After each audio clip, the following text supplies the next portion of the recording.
पुण्यात आज मनसेचा मेळावा पार पडतोय। राज ठाकरे यांच्या उपस्थितीमध्ये हा मेळावा पार पडतो आहे। पुण्यातील गणेश कला क्रीडा मंदिरामध्ये हे सगळा मेळावा जो आहे तो पार पडत असताना सरपंच व ग्रामपंचायत सदस्य मार्गदर्शन मेळावा हा असणार आहे। एकूणच आपण पाहतोय की लोकसभा निवडणुकीच्या पार्श्वभूमीवर महाराष्ट्र नवनिर्माण सेनेची तयारी जी आहे ती या ठिकाणी सुरू झालेली आपल्याला दिसते। 11:30च्या सुमारास मनसेचे अध्यक्ष राज ठाकरे या ठिकाणी येतील आणि मार्गदर्शन जे आहे ते करतील।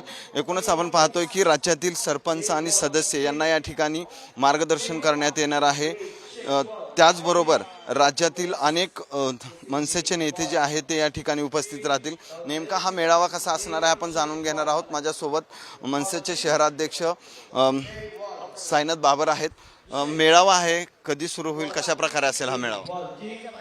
हा मेळावा महाराष्ट्र नवनिर्माण सेनेचे पंचायत समिती सदस्य, सरपंच, ग्रामपंचायत सदस्य व प्रमुख पदाधिकारी जिल्ह्यातील म्हणजे राज्यभरातील यांचा हा संपूर्ण मेळावा आहे। यामध्ये येणाऱ्या लोकसभेच्या निवडणुका असतील त्या दृष्टिकोनाने कशा पद्धतीने आपण लोकांपर्यंत गेलं पाहिजे, लोकसभेचे जास्तीत जास्त उमेदवार आपले कसे निवडून येतील त्या दृष्टिकोनाने हा माननीय राजसाहेब ठाकरे याला मार्गदर्शन करणार आहेत। त्यामुळं राज्यातले बरेचसे पदाधिकारी या ठिकाणी आलेत, त्याबरोबर आमचे ग्रामपंचायत सदस्य, सरपंच, पंचायत समिती सदस्य या ठिकाणी आलेले आहेत।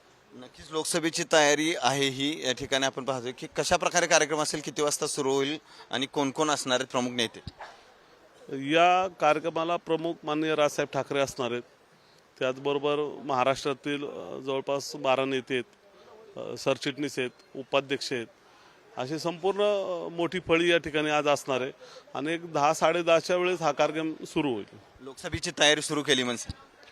लोकसभेची तयारी शहरी भागामध्ये 2 महिन्यापूर्वी सुरू झाली होती, पण ग्रामीण भागामध्ये माननीय राजसाहेब ठाकरे आज मार्गदर्शन करून आता ग्रामीण भागात पण आपली संघटना कशी वाढेल आणि लोकसभेच्या दृष्टिकोनाने कशी तयारी करायची त्याचं संपूर्ण मार्गदर्शन आज होणार आहे। नक्कीच आपण पाहतो की सरपंच आणि सदस्यांना पण आमंत्रित केले। तुम्ही सरपंच आहात, कुठले आहात आणि कशा प्रकारे आज?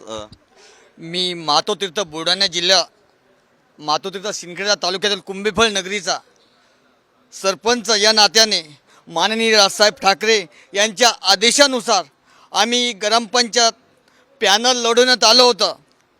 त्या पॅनलमध्ये या मातोतीर्थ सिंदखेड राजा तालुक्यात कुंभेफळ नगरीचा मी थेट जनतेतून सरपंच झालो आणि माझे 9 पैकी 7 सदस्य व मी सरपंच या नात्याने आज या मातोतीर्थ तालुक्यामध्ये इजारनाम झालो आणि महाराष्ट्र नवनिर्माण सेनेचा हा आशीर्वाद माननीय राजसाहेब ठाकरे यांचा मनापासून आशीर्वादाने ग्रामीण भागात ग्रामपंचायत सदस्य, सरपंच, पंचायत समिती सदस्य सर्व जोमानं कामाला गेले।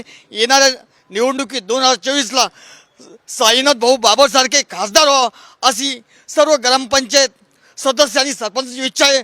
खोतकरू नेत्याला माननीय साहेबांनी न्याय दिला आणि आज खोतकरू नेता म्हणजे आमचे मोठे बंधू साईनाथ दादा बाबर हे आज पुणे शहरामध्ये आमच्यासारख्या सर्वसामान्यांचा सत्कार करते आणि सरपंच या नात्याने आम्हाला ऊर्जा मिळाली।